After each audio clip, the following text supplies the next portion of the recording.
for joining #NoLimits. I am your host, Shelley Kino, and #NoLimits is about people that society places limits upon, but who are busting through those limits.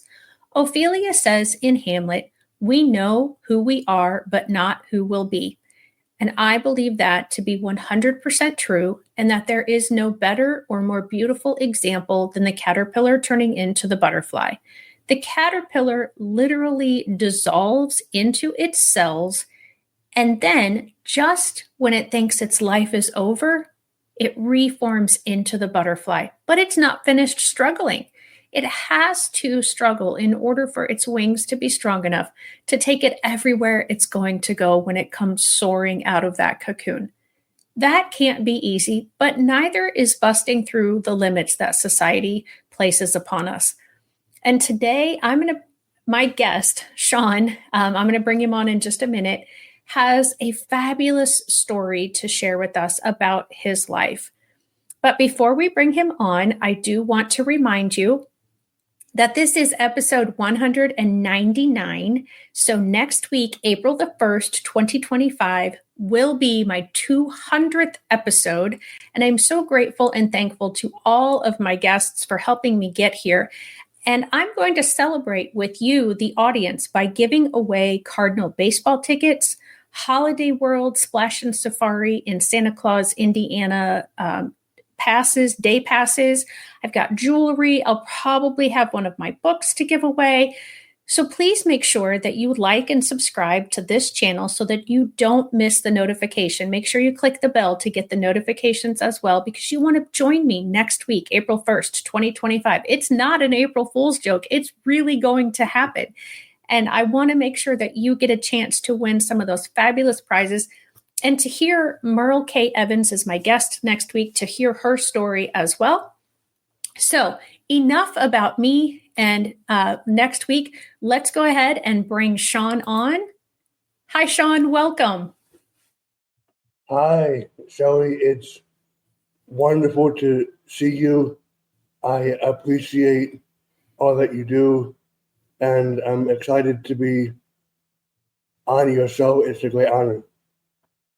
Well, thank you very much. I'm happy to talk with you today. And we do have Fran joining us from Southern Illinois. Thank you, Fran. I forgot to mention that. Fran is a regular attendee, and she did remember to put a #live and to tell me where she's from. So follow that lead. And if you're watching in the replay, do a #replay and where you're from. So Sean, I mentioned in the introduction that you have a wonderful story to tell. So I will just let you jump right into that story if that's okay with you. That sounds like an excellent plan. Okay. So just to start off this conversation, I think it's important to mention that I have autism. In case, I'm not sure, Sally, if your listeners know what autism is. If not, I can explain what autism is. Go ahead and do your explanation. I always like to make sure, even when I think somebody knows something, we explain it anyway. Okay. Basically, autism is a developmental disability, which is a spectrum, and what that means is you can either be someone who is nonverbal and requires assistance with things like going to the bathroom and things like that, or you can be someone like Albert Einstein and Bill Gates, who has autism as well. So it's a extremely wide and huge interval and amount of responsibility and capabilities that people with autism might have. It isn't known yet what causes autism, nor is it known yet how to make people with autism who need help with a lot of things to help them go from that to someone who has abilities like Bill Gates yet. I don't want to say, I don't want to get into cures because that isn't something that I want to get into. But I do think that eventually it will be possible for technology to be advanced enough to help people with autism, everyone with autism, to be able to do things like graduate college and things like that. I really appreciate your definition.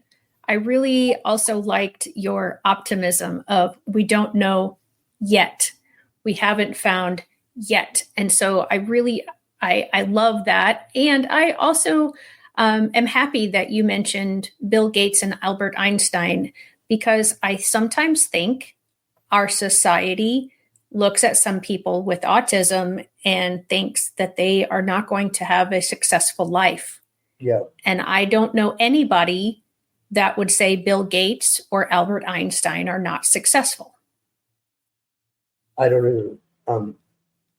And I feel like that whenever I get depressed over my super ability,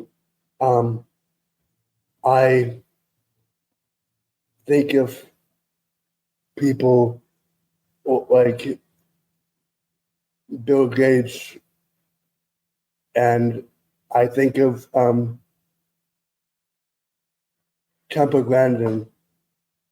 Another great one. Yeah. And that almost always is the trick to getting me out of my anxiety and depression. Yeah. Temple Grandin was a guest on #NoLimits almost 2 years ago. Wow. And yeah, she is an amazing person and a real trailblazer, because she was one of the first people to be publicly known as having autism. How did you manage to get her on the show? That's pretty amazing. Or is it a trade secret? That's a trade secret. I can't share it on air. I'll share it after we're finished. Is it something that you told me? If you told me, you would have to you know what I mean? No, it's not that bad. It's not that much of a secret. Cool. Good. Yeah. But yeah, I will tell you afterwards. But yeah, I'm not going to broadcast it out loud. So yeah. So getting back to what my story is, I was born on the opposite end of the autism spectrum of what I am now, and how I think that what helped me get on the more independent and higher level of autism was the fact that I didn't have a easy life growing up. And what I mean by that is I used to go, my parents, as well as at the time, the school district which before, years ago, I lived in New Jersey. Okay. And while I was living in New Jersey, the school district recommended that I go to a boarding school. And while I was at multiple boarding schools, um, the each boarding school got worse and worse for me. And what I mean by that is the students and staff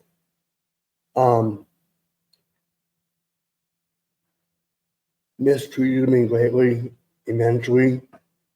They bullied me severely, and I think that treatment had a positive effect on me, which helped me go from not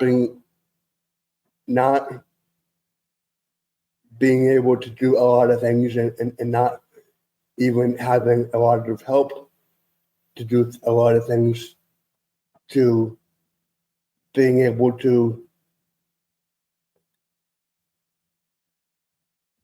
do like bad things and things like that on my own. Um, um, when I was at the boarding schools, no one would help me with anything. Oh, wow.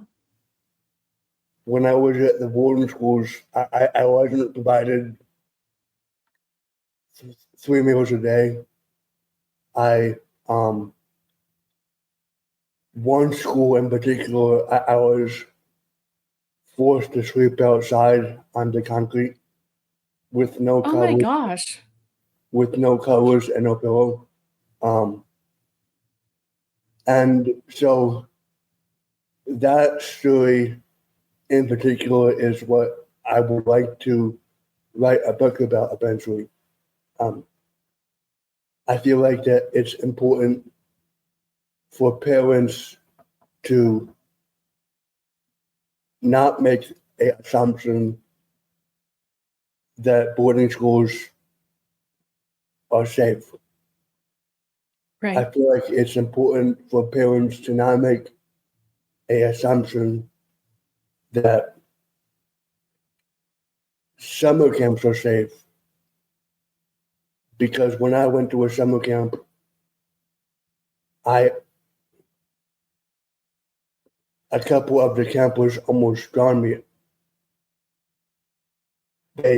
And so those are the stories that I want to write a book about and share with parents and caregivers and day programs and group homes, etc. Because I feel like it's important just to raise awareness that things like that can happen. And I feel like that if knowledge is spread about these things, then that way parents and so on will that the support team in general for people not just with autism but and not just with disabilities but people kids and teens in general the support team will be able to vet the data, vet the group homes. They'll be able to interview the group, the summer camps. They'll be able to do the due diligence before they send their kids to summer camps and so on. It's unfortunate, but that's the world we live in right now. Yeah, I am so sorry that you were treated so poorly as a child and as a teenager and as a young adult. I am happy to have you here today and to be able to share that story or those stories, I guess. I do think that it is a big concern for parents that when they send their child who is neurodivergent off to a boarding school or to a summer camp or to a day program, what is going to happen? I've actually had parents tell me that is a big concern, because I don't know about then, but now you're verbal. At that time, were you able to share with your parents? Yeah. And I think for, if not all parents, a huge majority of the parents whose child is nonverbal, that is probably one of their biggest concerns, is that something will happen and the child won't be able to tell them. One thing that I recently read a news article about, I don't remember what the source was, but I remember that in an elderly care facility, a family secretly placed a camera in one of the loved one's room, and I guess the staff at the facility didn't know, and so they didn't know that they were being watched, and the reason why the family did this is because the staff, the family believed that the staff was stealing from the elderly person, and so they didn't want to. That they needed proof innocent before proving guilty, and so they needed proof until they put a camera in his or her room, and so that's how they got the proof. Unfortunately, it isn't that simple. If you send your kids to a boarding school or a summer camp, but right. But I do believe that for every problem there is a solution, and so yeah. Yeah. And Fran said that, yes, it's a constant fear and that she has to trust the Lord to protect her child. Yeah. Thank you, Fran, for that comment. Thank you so much. Yeah, absolutely. So you said that you are not the same person now that you were then, and that you felt that some of that mistreatment of you actually helped you to be this person that you are today. Can you explain that a little bit more? Yes. What I mean by that is it made me go from quotation symbols well functioning to being able to have my own nonprofit, to being able to serve on disability boards, and a whole bunch of other things as well. Yeah. That's fantastic. So let's talk a little bit about your nonprofit. And I'm going to, I've got it here somewhere, put the address up on the screen. So it is donatestock.com/I-know-autism-foundation. So can you tell us about that? Yes.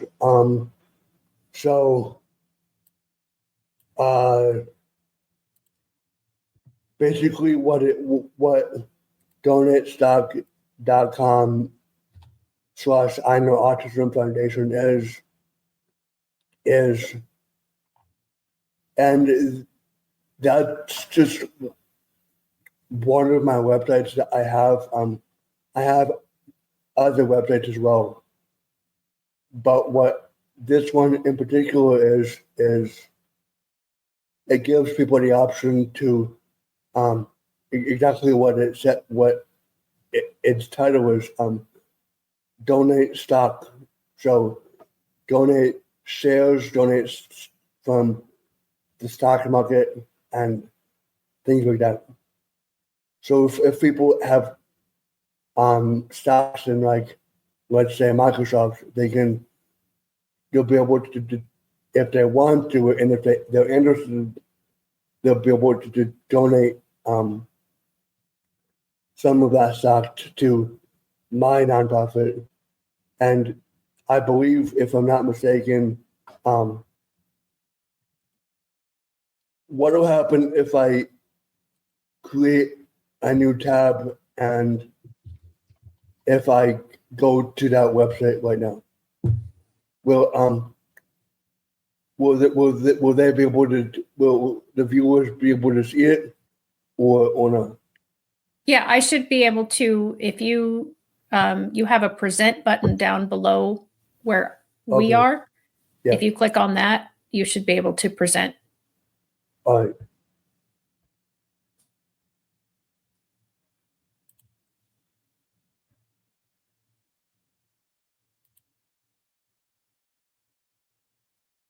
And then what happens to the donations of the stock? What do you do with the money that is made from those stocks or any other donations that you get? All donations go to my nonprofit's mission, which is to find solutions for disabilities and things like suicide, uh, disabilities, and uh,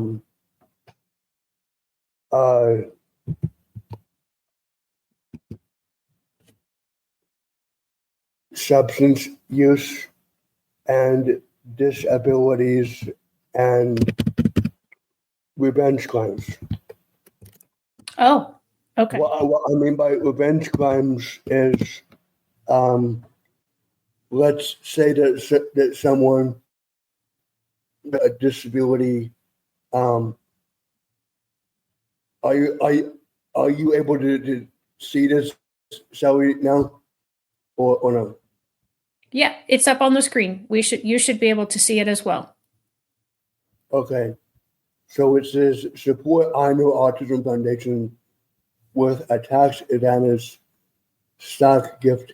In minutes. Reduce taxes on capital gains while deducting the fair market value of gifted stock held more than 1 year. Amplify your generosity with a pre-tax gift. Let nonprofit keep the proceeds that would have been paid in taxes. It's fast, safe, and free to donate stock through the most trusted name in stock gifting. Capital gains tax and NII tax rates range, from 18.8% to 37.1%, depending on your income and locality. Perfect. Yeah, All right. Are you finished sharing your screen? I am. Okay. So I'm going to take it off of there and put us back up here. Okay, there we go. Thank you for sharing that and for explaining. So I think you started to mention what a revenge crime is, but then I got sidetracked with pulling up the website. So let's say that someone with a disability and or mental health challenge is bullied in, like, school or something like that. I'm sure that you've heard of all the tragedies in schools, the school shootings. Yeah. it's my belief that one of the major causes for that is bullying. Mm. And so I believe that if we can reduce and bullying, then we'll also be able to reduce and those terrible things that happen. Maybe I'm wrong. I think there's probably a lot of truth in that statement. I don't have any statistics myself, but I am in agreement with you that a lot of times the kids that do these things have not felt heard, have not felt seen, Yeah. and they're trying to make a point. But again, that is just like yours, just my opinion. I have no factual basis to back that up. I'm sure there's a lot of other things going on as well. To make it matters worse about that, bullying is not against the law. So police are not allowed, at least I don't think they're allowed to intervene unless it gets to something that is against the law. But by then it's already too late. Yeah. And my understanding of the law is, that you can't go after people just because someone says they think they might be doing something. And with bullying, I have found this as a teacher that it is so hard to prove that someone is bullying another person because you have to catch them doing it. Otherwise, it's this person's word against this person's word. Yeah. And, if you have witnesses, that's different. But I do think it's very difficult. So yeah. I want to switch because I know that you have to go soon. And I want to talk about you experienced applied behavioral analysis or ABA therapy, but you also had experience with play therapy. Can you talk about what the differences were in your experiences between the two types of therapy? Yes. So actually, I was a intern, and I was the one who was doing, who was working with kids and applying ABA and play therapy with kids. Nice. And so basically, what my roles was assist and help the instructors on things like working with the clientele to improve turn taking with board games, not taking turns when it isn't your own turn, not taking loss so seriously when you don't win in a game. And those are a couple of examples of what my responsibilities were in play therapy. What my responsibilities were in ABA therapy when I was a volunteer / intern at different programs was I worked on IEPs. I worked on things like tactics to reduce things like I have to use the restroom when they went 5 minutes ago. Mm-hmm. Things like that. Okay. Did you see more progress with your clients in one therapy versus the other, or was it about the same? I guess you were kind of working on different skills, so maybe it's not easy to compare. Well, I found that my experience with autism and my insights with autism helped me and helps me help them um, in both play therapy and ABA therapy to a gigantic extent. I found that it was helping them was a form of therapy for me as well. Oh, can you talk about that a little bit more, please? I know you've got to go in about 9 minutes, so.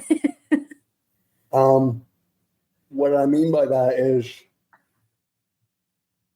most people think that a lot of people think that the only form of therapy is talking to an actual therapist, but I don't believe that. What I think of therapy is, I would define therapy as things like talking to a therapist, but there's also music therapy. There's arts and crafts therapy. You can use animals as a form of therapy. Therapy is, when I think of therapy, I kind of think of like a tree trunk. And there's different kinds of therapy, and the different kinds of therapy represent the tree branches, and the leaves represent the clients who need therapy, I think. Does that make sense? It does, and that's a beautiful picture to think of. I really I like that picture. Yeah. Thank you. Yep.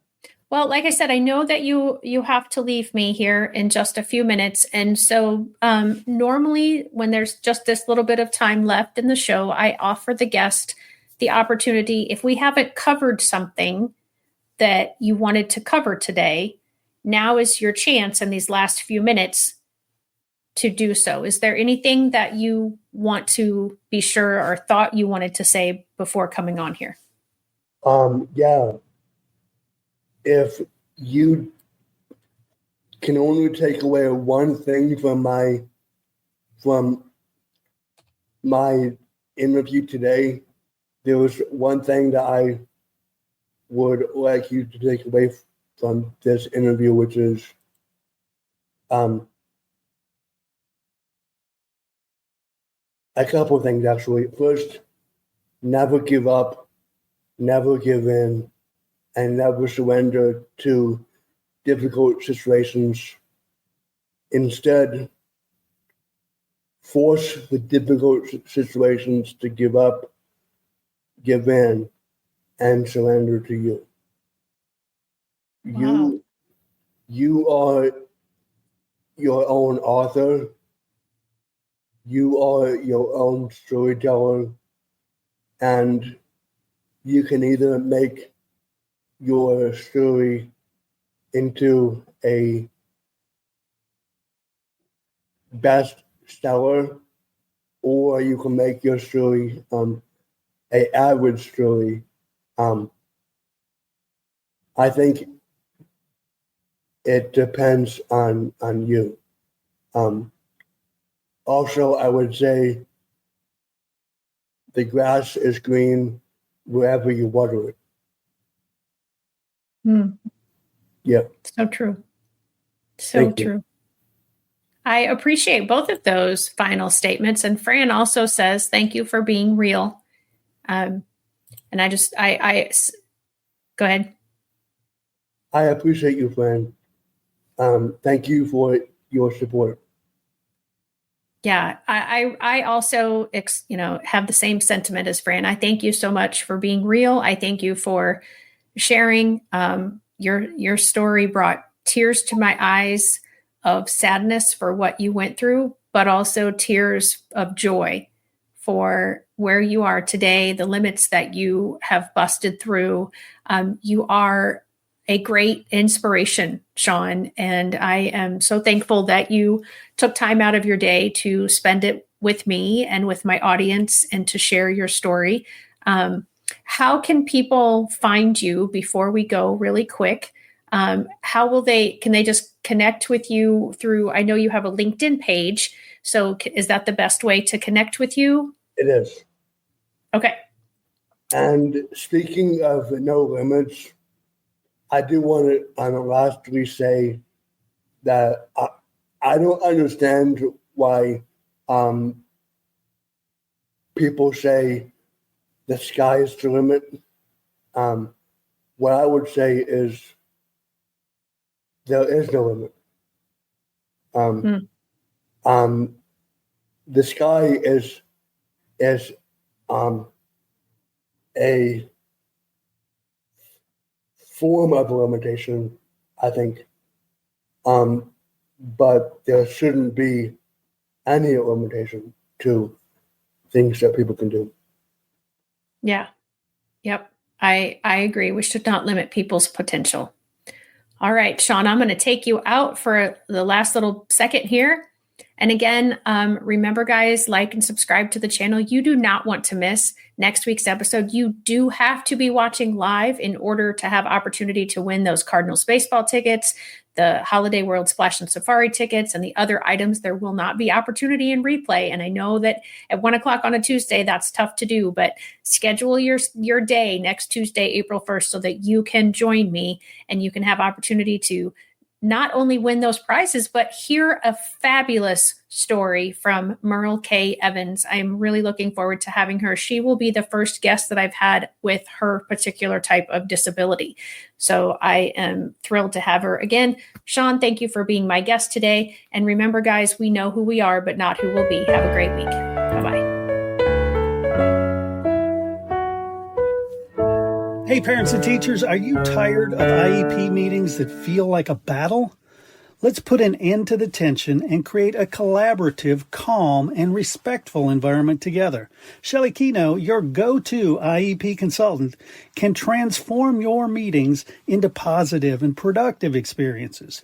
With Shelley Keno, your child is her top priority, your voice is heard, and you become confident. Shelley Keno is making the world better for all, one IEP at a time. Visit www.shelleykeno.com for more information and set up your free 20-minute consultation today. That's shelleykeno.com, SHELLEYKENOW.